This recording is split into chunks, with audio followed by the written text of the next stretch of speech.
people are used to that quick answer. They want the easy button. They want the one-day delivery from Amazon Prime. Everything is now. I don't like that. I don't like bidding on other competitors' names. In the roofing industry, I don't find it helpful. Welcome to the Roofing Success Podcast. I'm Jim Ahlin, and I'm here to bring you insights from top leaders in the roofing industry to help you grow and scale your roofing business. Okay, you've probably heard how bad search is right now, right? SEO is dying. AI is killing all of the search volume. You got to start doing AEO and GEO, and that's where you got to put all your chips in. And Google Ads don't work anymore because no one's searching there. There's all this zero-click environment. No one's clicking, right? And you know what? The number that people keep talking about is that 68% of all searches now end without a single click. And that's a staggering number when you think about, the number of people searching on Google. That is up from 49% in 2019. So it's a huge increase, right? It is a huge increase. And there's a fear around that. I hear it. I hear it in the Roofing Strong Alliance. I hear it with contractors that I talk to all the time, with guests that I've had on the show that we've had conversations off camera. It's really challenging. Like, what is going on? How do we continue to generate leads from the places that people are looking? So today I'm going to show you where the money actually went, what's coming with AI, and the exact short list that you need to make to turn your spend into more booked jobs, right? To turn your marketing dollars that are allocated towards Google into more booked jobs. And, I know most of you are in the truck listening. Don't write anything down. Don't take your focus away. But I've got you covered at the end. I have a great checklist that you'll be able to download later on when you're back at your computer. That'll help you walk through and make sure that you're optimizing for this. It'll be part of our school community. If you haven't joined our school community, click the link in the description, join that. You can go download it there. But I want to get going, man. Like, this is a big, big topic that keeps getting thrown around. And I have a little bit of a different opinion. I am not of the opinion that Google's going to give all the money to the AI search or all of the search traffic to AI. It's not going to happen. And if they do, and as we're starting to see already, they're going to monetize it. And I want you to understand this. Google is in the business of ads. So here's a few things. Alphabet in 2025, so Google's parent company in 2025 crossed $400 billion in revenue for the first time. 400 billion revenues.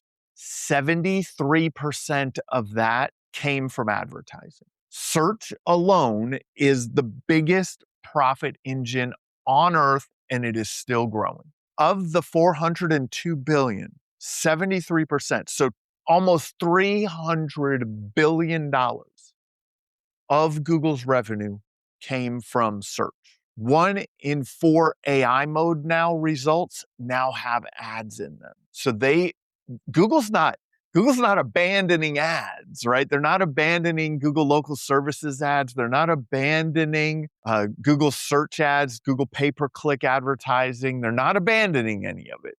They're expanding it. And so there are about 1 billion users in AI mode now, and that's where those ads are starting to fill in and come to fruition. I hear a lot of people, and I'm telling you, there's a lot of agencies out there that are trying to sell you, you got to do AEO, GEO, you got to get into the answer engines, you got to get showing up there. And I do believe that.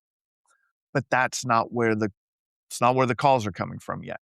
I have a few great friends in the agency space who have done some great analysis on this, and they've analyzed their customers. One of my friends in the martial arts space looked at the traffic that was coming from AI because we can track it now, and it was like 2%. 2% of the traffic, 2% of the lead flow was coming was allocated from AI. My friend Joshua Crouch, who's been on this podcast before, with Relentless Digital, they found about the same thing. Their clients in the HVAC and roofing spaces, it's about 2%. So, when you're heavily marketed to optimize for this, but it just might not be the right time. But now on the other end, we have a lot of stuff going on, right? We have PE in the market. We have huge marketing budgets. We have, because of the AI search, there is some focused effort into these paid ads. So the cost per click may be continuing to rise in some cases and things like that. But it's really, it really is the focus of Google to sell ads and to create, but also to create the best user experience for the searcher, and to hide the ads as much as possible within there to generate revenue for their company. So Google isn't a search company that sells ads. It's an ads company that runs a search engine. So just understand that they didn't kill the paid ad slot. They moved it inside of the AI answers. But also, I want you to understand that they have not changed the SERP, the search engine results page, as much as they have around in certain instances. So they've changed it a lot around informational content. That's where you're seeing the AI answers big time, right? That's where you're seeing most of the AI answers around bottom of funnel searches with commercial intent. Best roofing company near me, metal roofer city, state, things like that. That search engine results page has stayed the same. It shows the local services ads. It shows the Google pay-per-click ads. It shows the maps. Maps are considered zero click, right? So if someone calls you directly from your maps listing, that counts as a zero click, right? So when you're hearing this, oh, more people go to zero click, well, that's where your calls are coming from. If you're tracking them, I would make a bet that for the majority of you, the calls that you're getting from Google are coming from your Google business profile. The majority of your calls, if you have a well-optimized Google business profile and you have good reviews, of course. But so I want you to understand that informational searches is where the AI answers are going most likely or most often. And then as those AI answers start to turn into a commercially viable search, like where someone is actually searching for a product or a service, that's where Google's going to start fitting those ads in, and where it's already fitting those ads in. But where it's tried and true, it knows when someone types in best roofer Minneapolis, Minnesota, there's the ads, right? It knows where it makes its money. So don't be afraid of what's happening right now with all the AI answers. I'm not saying that you shouldn't optimize for AI answers. I'm saying that that's where the puck is going, but don't give up your main thing to focus on that, right? Add to it. And what what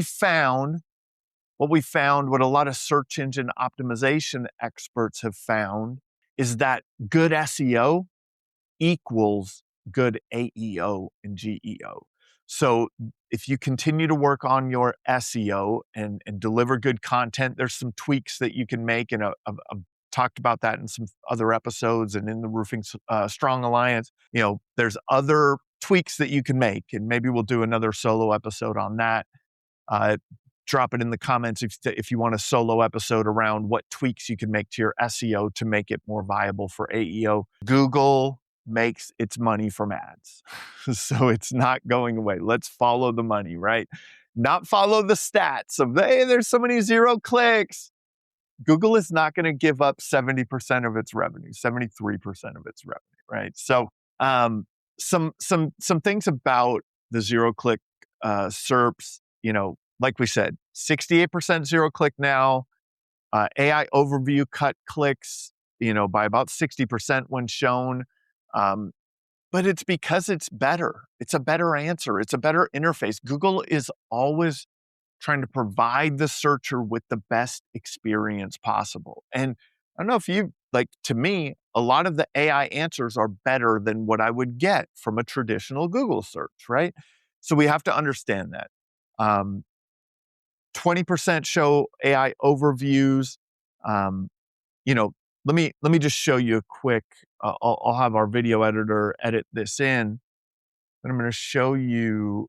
I'm going to show you a quick overview of the search engine results page, so you can see this. Right, like I mentioned, Roofing Companies Minneapolis still has sponsored results, Google local services ads at the top of the page. My friend Alex here, Level Edge Construction, shout out. Keystone Builders and Exteriors, they're a client or were a client of ours. Kaufman Roofing is a fantastic roofing company here in Minnesota. Go Collins, MRC. So you have your Google ads. These are the search ads. You have your local services ads. You have your maps listings, right? Sela. Now this is where Google starts playing. Like, what's the best user experience? Should we show some discussions from Reddit and Quora around what might be a good roofing company? Central Roofing shows up. Then again in the ads, right? Then Lifetime Builders, and then you get into the find related, right? And then we have our friend Tim Brown with Owl Roofing with his listicles. He talked about that on his episode, 10 best Twin Cities roofing companies. Baker doing the same thing, top 5 roofing companies. We have a Reddit search, a Reddit thread again, United Roofing, GAF, and Yelp. What stands out to me a lot, man, GAF and OC and ICO and everyone put a lot of effort into ranking.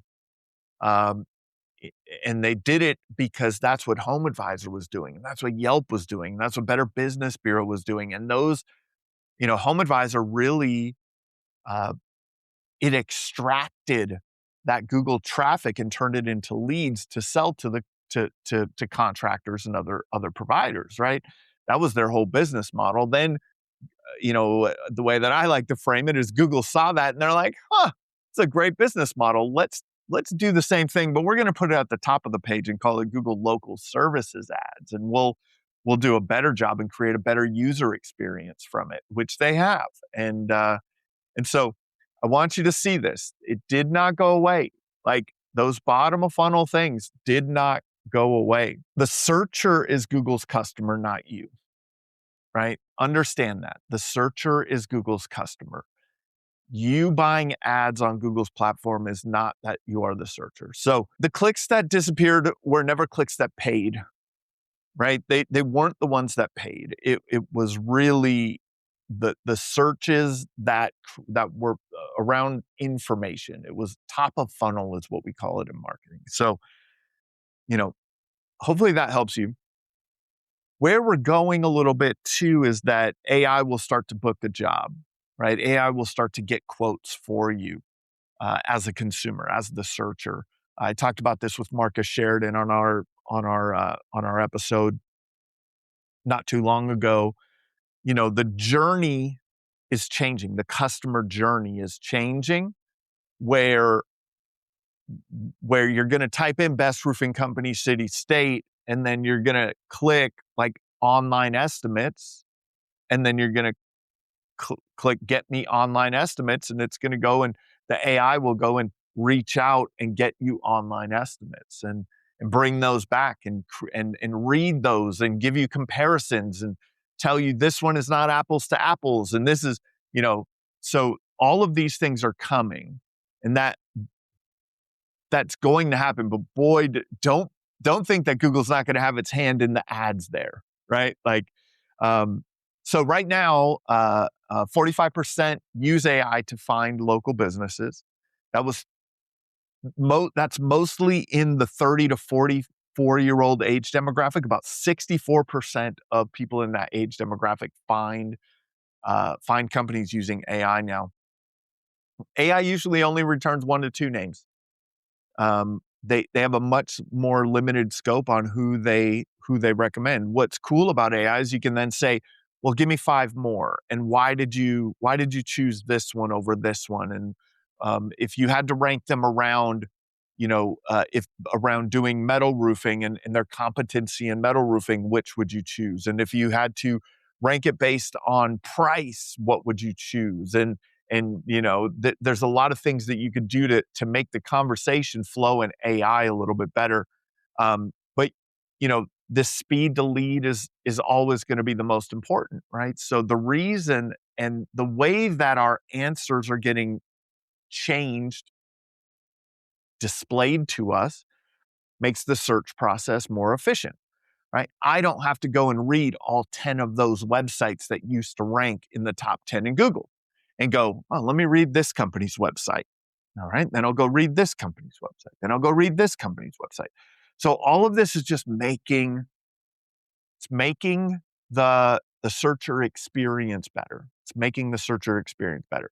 One thing that keeps compressing is time, right? The the time that we want to spend finding the right answer keeps compressing. And that's why AI is so popular and becoming even more popular, because it compresses that time. I don't have to read those 10 websites. I can just say, read these 10 websites and bring me back the information that I want. So on the other end of that is speed to lead. And I've done an episode on this. Go back and listen to it. Created a lot of content around speed to lead. It is the most important thing, right? So now people are used to that quick answer. They want the easy button. They want the 1-day delivery from Amazon Prime. They want everything is now. And so you want to be able to book them within 60 seconds. If they fill out a form on your website, all of these things, you want to continue the experience that they're getting from Google. Because if they're hitting a roadblock, you're going to have problems. There's a lot of challenges right now, I know, around PE and the amount of marketing dollars that are coming into the market. And because of the way that Google is reframing the ads into the local search engine results page, there are more ads now than before. You have to be extremely efficient with your ads. We're going to get into that how to make your ads extremely efficient. But there's a lot more competition. Google search ads are an auction. So it goes to the highest bidder, essentially. There are other factors that go into it, but it's essentially the highest bidder. And so when some other search traffic is down and there's only that pool, that smaller pool on those bottom of funnel keyword searches, that's where those are going to get bid up, and they have. So you have to be extremely efficient. We're going to help you get extremely efficient in this episode. So you can do what these big companies do. You can still create a competitive advantage for you without the ginormous budgets. I know it's hard to think that way, but you really can if you're using a scalpel, right? If you're using a scalpel within your campaigns. AI is naming less companies. The agents are booking quickly. People are going to your Google business profile. They're looking for reviews, citations. The AI is pulling some of this information from different places, from Yelp, Better Business Bureau, all those things. You got to be able to answer instantly, book that appointment quickly. And an AI will not wait for someone to call it back 3 days later to get information, right? So understand this. Create the experience. Have an online quoting tool. Have a very, very clear speed to lead experience, whether someone's answering the phone, responding through text, whatever it is. If it's AI responding to AI, whatever you need to do to make that, to book the appointment. Now let's move on to some actionable things. I'm going to give you guys the number one thing, but I want to talk to you about it a little bit first. The first thing is Adam Bensman came up with the term GC your own marketing, right? And I've kind of expanded on that a little bit in my thinking around it, and I think it's fantastic. And I've thought of specific scenarios. And in roofing, the subcontractors that we hire most are the crews to install the roofs. We wouldn't think of hiring those crews and never checking on them, right? It's like, yeah, I'm going to stop by the job site. I'm going to make sure it's done right. I'm going to make sure that they did that they showed up. I'm going to make sure that they did the job that they're supposed to do. I'm going to make sure that they, installed drip edge and ice and water and did the valleys properly and did the flashing properly and, installed the right vents in the right places. Like you're going to check, right? And so we're going to go through that. I want you guys to come into the frame of reference of this is how I check on someone who is running ads for me in my Google Ads account, right? If you're hiring an agency, if you have someone on your staff, whatever it is, I want this to be the way that you check on them. Before we carry on with the episode, let's give a shout out to one of our sponsors. Well, first, let's get real. You're great at building roofs, but are you great at building a steady stream of leads? That's where Job Nimbus Marketing comes in. They know the roofing industry inside and out, and they'll help you dominate Google, Facebook, reputation management, and everything in between. If you want more quality leads, more booked jobs, and more growth, visit the link in the description or the sponsors page on the Roofing Success Podcast website. I talk to contractors every day that feel stuck. Not because they're not working hard, but because they're missing the structure to growth without chaos. Or their culture's falling apart because their team's unclear, unaligned, or just burned out. And when change hits, they're reacting instead of leading because time and priorities aren't under their control. Day 41 Thrive helps to fix that with proven strategies for growth, culture, and leadership that actually work. Ready to thrive beyond the storm? Visit the link in the description or visit the Roofing Success Podcast website on the sponsors page to start your journey today. The way that you check on them. Okay, so when you hire crews, you sell a job, order materials get delivered, crew shows up, crew installs roof, do a check, take pictures, do the whole thing. Job is complete, sign off, pay crew, right? Everything is done. The first thing you want to know is if they showed up. This is really, it's a simple thing and we don't think about it a lot, but we need to know if they showed up that morning, right? And it's I've talked about this for years. It's really easy. Like from a digital marketing agency owner, I used to tell contractors, it's really easy for you to know, or for your customers, the homeowners, to know if you're doing the work. It's very easy to hear a roof being torn off of your house. It's really easy to hear the nail gun, right? It's very easy to see the dumpster and to have the trucks around and the materials in the driveway and all of this stuff is happening. It's very visual. It's very easy to see. So what can we do for you as a contractor to be able to see if your agency or whoever is running your ad campaigns is doing the work? Did they show up? Did they show up? So the first thing we're going to do is we're going to check what's called the change history. You're going to log into your Google Ads account. You have to own your Google Ads account. Just like I would not let an agency run my account if I didn't own the account. I assign them as a manager of my account. I do not own the account, or they do not own the account and just kind of put my credit card on file. Or they don't do ad spend and they don't run the ad spend and bill me for ad spend later. I don't like that model. It is a model in the agency space, but I don't like that model. I personally would not let anyone run my ads unless I own the account. They are a manager of the account. What you're going to do is check if they showed up for work. So you log into your Google Ads account, you go to campaigns, you hover over campaigns, go down to change history. There is a button there that says change history, and it will list the date and time and what was done on your account. It is like showing up and seeing the crew at work. Right? That's the first step. We want to know that work is being done. Now, just because the crew showed up doesn't mean that they've done it well, right? It doesn't mean that they've done a good job. It just means, all right, someone's at the job site. Someone is at the job site.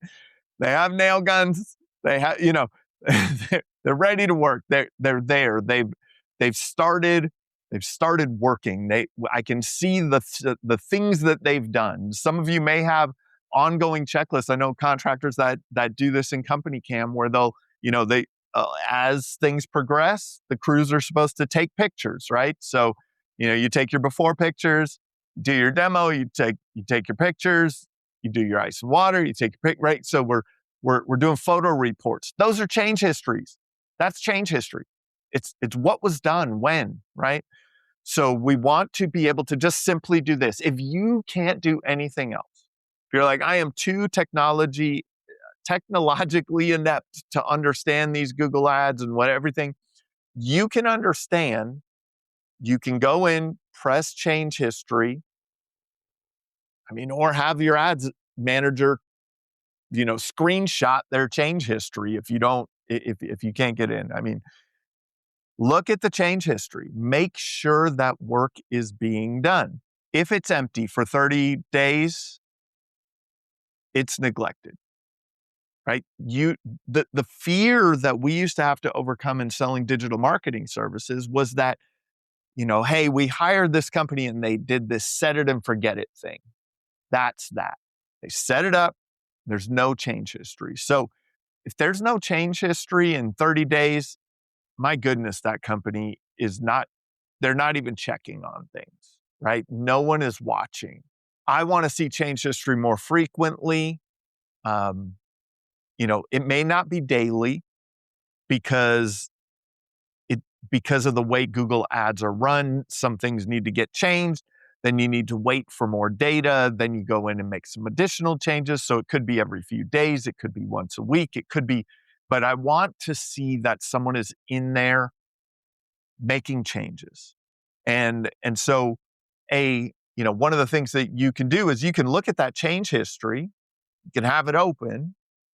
And you can sit down with your marketing agency or with your Google Ads manager and say, hey, walk me through the last 30 days. What have you done on my account in the last 30 days? I'd like to understand, hey, did you do the tear off, right? Did you install the ice and water? Did you, I'm asking you, explain to me what you did.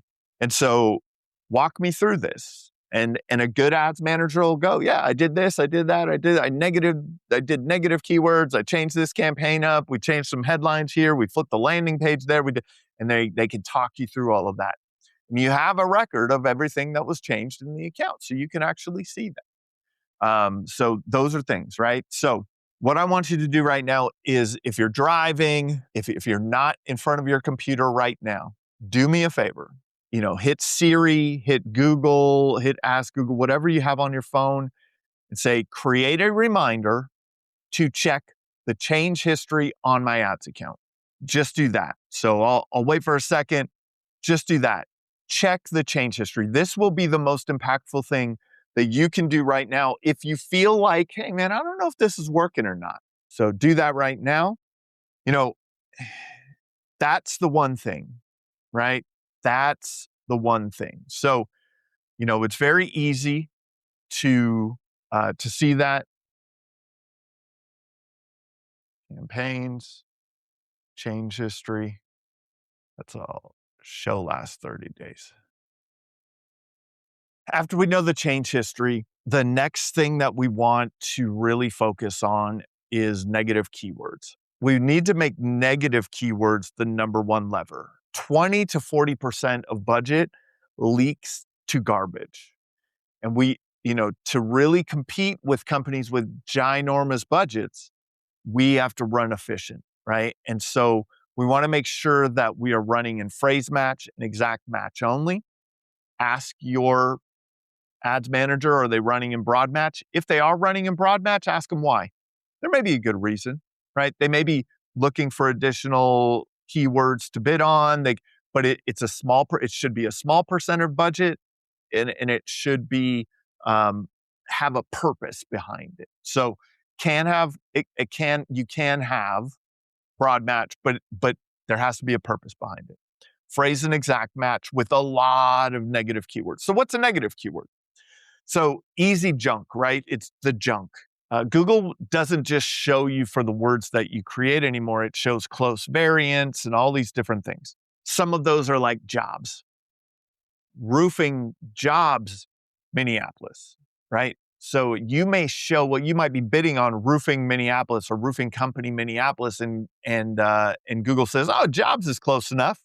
Boop, jobs. That's not what you were bidding on, right? And so that's where that junk comes from.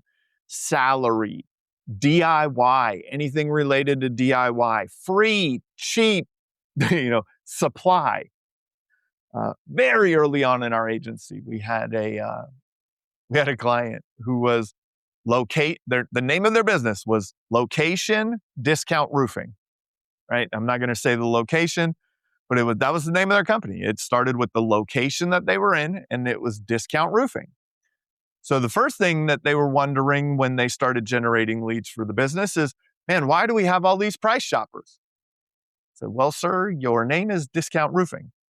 And if you were a consumer and you saw Location Discount Roofing, you may think they sell shingles.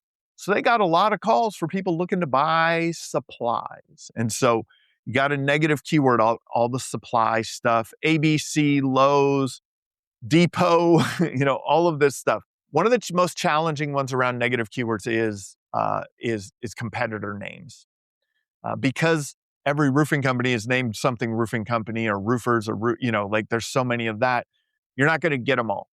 You want to do your ads team should do a quick overview of the competitor names in your area, the top ones that are showing up on Google, and negative keyword those out, right? Like if I were to running an ad group around Minneapolis, as you saw or heard earlier, where Sela, Central, Owl, different things are showing up in the search results, I'm going to negative keyword those out. Because if someone types in Sela Roofing Company or Central Roofing Company, they're not looking a lot.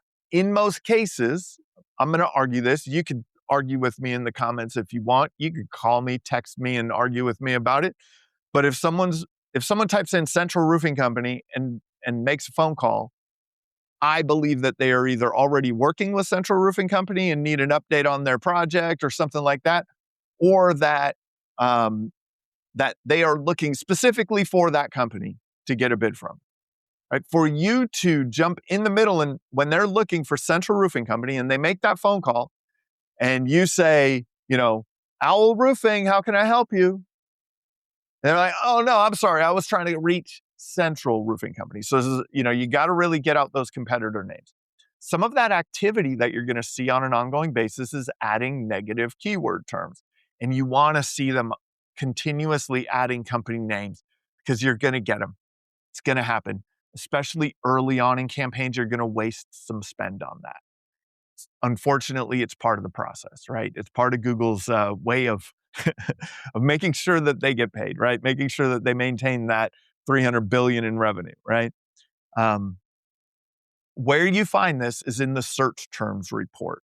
So you're going to look in the search terms report. It's going to show all of the terms that you got clicks for and were shown for, and you can then start to sculpt your campaign and make negative keywords out of them. So I don't like that. I don't like bidding on other competitors' names. In the roofing industry, I don't find it helpful. In a large product, Peloton's competitors should probably bid on Peloton's name, right? Like things like that. That makes perfect sense to me. Not a local roofing company. It happens all the time where, I've heard on multiple times where, like, also make sure that you explain to your team that your company runs Google ads.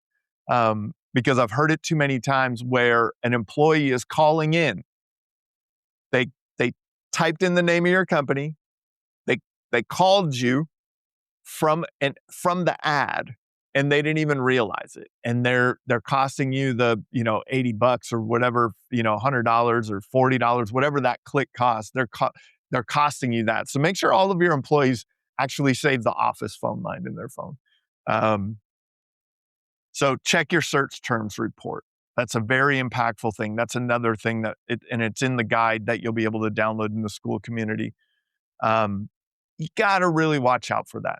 So the next thing that's happening right now is congruency, right? It's something that we focused on for many, many years, but it's even more impactful today because AI can read things. Landing page congruency. If you're bidding on metal roofing as keywords, and your landing page says nothing about metal roofing, Google is going to reduce your quality score, which will increase your cost per click. And getting that congruency right, we've seen it cut lead costs by 50%. So there was a campaign that was running at like $400 on our company, and we've gotten that down to $195 per lead from $400, just by focusing on landing page congruency. So poor relevance can add 2 to 3 times the cost because of the quality score multiplier. One ad group, one theme, one dedicated landing page. Make sure that's how your campaigns are built. Sticky calls to action, above the fold, sub 3-second load. All this stuff is a little bit more technical, so I don't want to get into it on the podcast, but we have a lot of headlines going out. Google will tell you which headlines they're serving up. So then we'll take those headlines and mirror the landing pages to make sure that there's congruency in the headlines to the landing pages. So all a little bit technical, maybe a little too technical for the podcast, but maybe I'll do a training on it in the school community where we dig deep into it.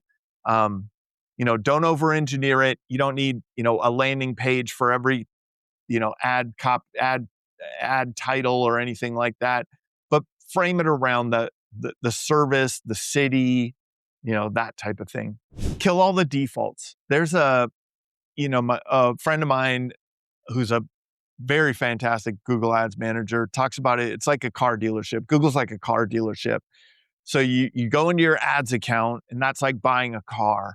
And running ads is the base model, right? But they're showing you all these things that you should do. Oh, click here to optimize this, and click here to up your budget on that, and click here to do this, and all of that are all the add-ons. It's the floor mats, it's the clear paint, the paint protection, it's the warranty, it's all of those things. Just because a car dealership sold you all of their add-ons doesn't make it a good deal, right? So when you're doing this, like, you got to think about all these terms. So there's an optimization score. And if you click all of the things that Google wants you to do, you'll get 100% optimization score. And some of your agencies that you work with might show you and go, look, your optimization score is 100%. You're like, yeah, but my phone's not ringing, or my cost per lead is really high, or my cost per booked appointment is extremely high. Your cost per lead, cost per booked appointment, and customer acquisition cost those are the numbers we're looking at, not an optimization score in Google. You could have a 98% optimization score and a $400 cost per lead and a $1,600 cost per booked appointment, which leads to a $4,500 customer acquisition cost. Like, we don't want that. You could have 100% optimization score and that happens. So focus on the right things, kill the defaults. There are suggestions that do make sense, but know that don't just check the defaults for no reason. Performance max is something that's a newer thing. I have heard of some companies making it work, but it gives up a lot of control, which I don't like. I don't want to give my wallet to Google and say, hey, just go spend it on what you want. So make sure that you're doing that. So, make sure that you don't just have a proud, like, we got 100% score. You're not being managed you're not managing the account, you're being harvested if you have 100% optimization score and your cost per lead is high. The metrics that matter, like I said, are cost per lead, your conversion rate. A good landing page should have an 8 to 10% conversion rate. Cost per book job, your return on ad spend. We want to look at how much ad spend was wasted. You can figure it out in the negative search terms report. You can say, a bunch of this went to junk, right? We have wasted ad spend. It's just like waste on a job site. It's not like it's not going to happen. It's just, how do we control it then, right? How do we fix that? How do we optimize for that? How do we reduce our waste? Not how do we, ignore it and just go, heck, we'll just waste. Convert the stats to live dollars, right? Like, you want to be looking at these stats. Like, if your cost per lead is this, what is that in, what is that in your customer acquisition cost? Like, where is the actual money being spent? So it's all about the customer acquisition cost and long-term value. Like you've heard me say it before, customer acquisition cost is a range. It's not a number. So on the low end of that range, you're printing money. On the high end of that range, you're keeping everyone employed. You're being able to invest in your marketing. You're able to get the opportunity to knock the neighbors and use the dome effect, like my friend John Brose with Day 41 Thrive. Check out who sponsors our show here. Check out his book, The Dome Effect. You're getting more opportunities. That's on the high end of your customer acquisition costs. So keep it within that. If your agency reports to you clicks and impressions, but can't turn that into a cost per lead number, and you can't look at your booking rate and attribute that, all of your bookings, to those specific leads and see your booking rate and your cost per book job, the report is worthless, right? I don't care what my quality score is. I don't care how many clicks I had. I don't care how many, I need to know where the money is coming from. Where is my revenue coming from? Like we talked about, make sure that you own your Google Ads account. Make sure you own your Google business profile, all of these things. It's all leverage. Never let an agency hold your account on their manager account. Always own yours. Own the call tracking. I mean, you might not be able to own the call tracking system. A lot of times that will be provided by the agency, which is okay. But make sure that you can transfer those call tracking numbers off of that if you do change agencies or change systems. So if you're on, CallRail and you go over to Go High Level, hey, can we make sure whatever system you're on, that you can port those numbers over? Attribution needs to live with you. If you do switch providers, one of the biggest reasons to own your Google Ads account is that historical data. That historical data is gold, right? It's like if you go into a roofing company that's been around for 50 years and you're looking at their job costing and you're looking at their revenue levels and you're looking at the good months and the bad months and you're looking at the good years and the bad years, you can get a much clearer picture over time.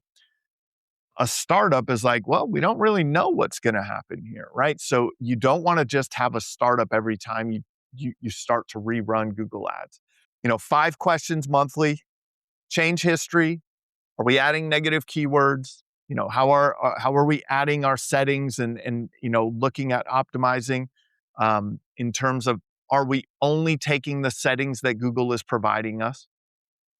How are we managing our bids? Are we looking at, hey, these keywords are where our money's coming from. Let's up our bids on those and pull our bids down on other things, and keep looking at that cost per lead, that cost per booked appointment. It's very, very impactful to do that. So I hope that this is really giving you some perspective. AI is changing the way that people interact online and the way that people interact with companies online.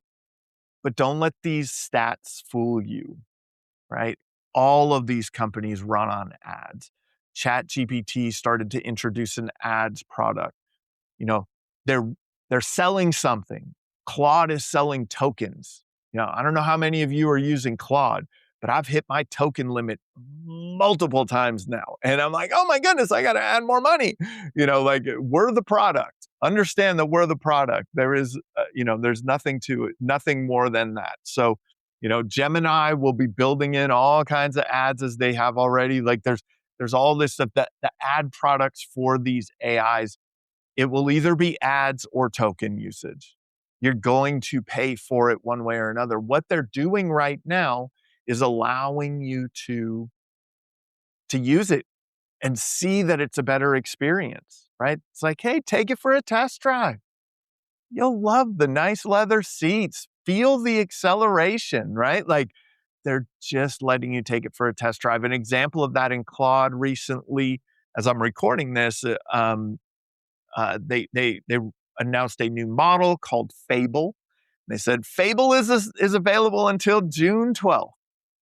Give it a test drive, right? Because they want you to, I'm assuming that there's going to be an upgrade to be able to use Fable, right? There's going to be something. So, I know that as you're listening today, you may be driving in the truck. You might not remember all of this stuff. I didn't want to get into too much of the granular detail, and I don't expect you to, but, we're dropping the checklist in the school community. Click the link in the description below. Join the school community. It's free. We'll drop that in there. The 6 steps plus the questions to ask your agency. When you're back at your desk, sitting down, do that. Search is not broken, right? Your paid search is not broken. The paid search isn't dying. It's not just going to be free answers all over the place. Understand that we are the product. It's the business model. It's going to be in your AI, right? And it's already starting to move there already. When you get back to your desk, do these 6 things this week. You'll be ahead of 80% of the competition. Be the GC of your marketing. Make sure to manage, understand what you're outsourcing, right? When you're outsourcing that job, you know what you're outsourcing. When you're outsourcing your marketing, outsource your marketing properly. Job Nimbus Marketing is a sponsor of ours. Check them out. Their account managers and team would be happy to sit down with you and go through these numbers and go through your change history and go through, that's how we did it when I was there. And I'm sure, that's how they'll do it today. That the transparency in that is fantastic. I hope that this one has been helpful for you. I want, it's been something that just keeps coming up and was rubbing me the wrong way. That everyone's like, no, just go do AI. All the paid stuff's going away. All the clicks are going away. Don't focus on your website. Don't focus on your Google business profile. The money is still there. The money is still in the search ecosystem. The money is still going to be in the advertising, whether that ad is on the radio, whether that ad was in the yellow pages, whether that ad was on Google. The money is always going to be in the advertising. There will always be opportunities there. I hope you enjoyed it. This has been another episode of the Roofing Success Podcast. Thank you for tuning into the Roofing Success Podcast. For more valuable content, visit roofingsuccesspodcast.com. While there, check out our sponsors for exclusive offers, shop for merchandise, and sign up for our newsletter for industry updates and tips. Also, join the Roofing Success Facebook group to connect with other professionals and stay updated on the latest trends. If you enjoyed this episode, please subscribe, like, share, and leave a comment. Your support helps us continue to bring you top industry insights. The website link is in the description. Thanks for listening.